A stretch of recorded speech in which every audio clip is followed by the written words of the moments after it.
pressures of being a man, it's hard. It's very difficult to describe it in one thing. It takes a long time to feel like you're a man. You don't just finish school and you're a man now. You get confused because you're wondering, so what's the right way? How to be a man? I never really thought about what my role as a man was. It probably wasn't until you get a bit older. I grew up in a small country town, so masculinity was through farmers, through my dad, through this local football club. For me, I didn't really grow up with male role models. How I learned about masculinity, I'd say, is through movies. Watching those shows, it was always like the man was the hero, the man was the guy there to save the day. There was this really default assumption that men are fine. And if there are problems, you're going to suck it up, you're going to crack on. So kind of almost nothing to see here. I mean, there's always been something to see here. Just throughout my whole entire life, we've been thrown in what masculinity should look like. You're constantly fighting a never-ending battle with everyone, but more so yourself. As a kid, I didn't cry. It was almost as if it was a weakness. You know what I mean? You have these expectations as a male that, some things are soft. In them situations, a lot of the time, you side with the boys because you want to be part of the crew. I did not have any relationship with women. There was a moment in my life, I think I did end up falling down a pipeline where it was a lot of incel men, people who are spreading hate in the guise of help.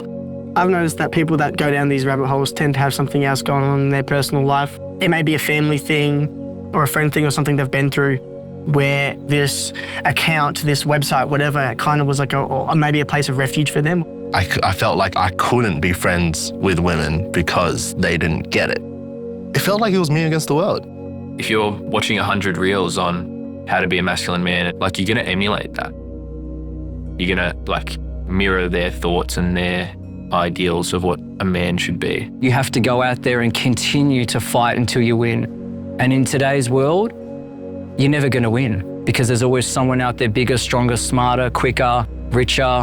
When you open up social media, it's like, you can't get XYZ unless you have XYZ. You're not fully a man unless you got 6 figures. You're a man if you got multiple women in your life. I met a few young boys who are 18, who just stressing it out. They're like, man, I gotta make 100K by next year.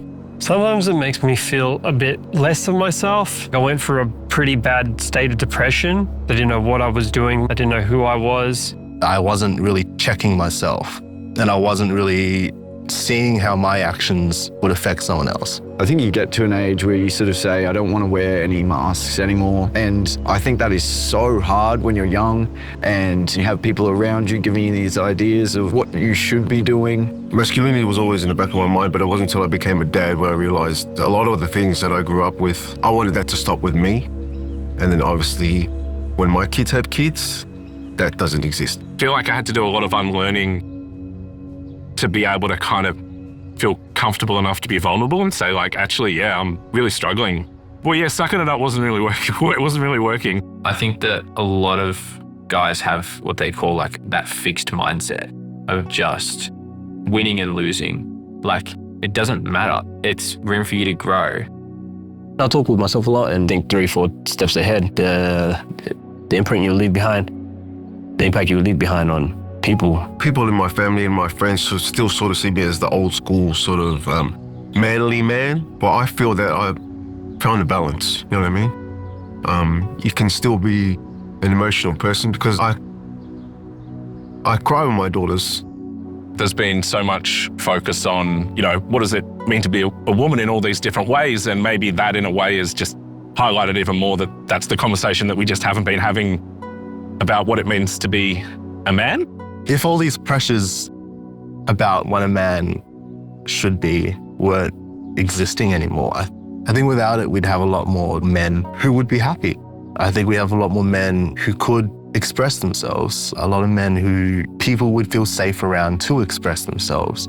I think we'd stop comparing ourselves to each other. We'd stop comparing ourselves to the past. I think we would just look after ourselves and look after others.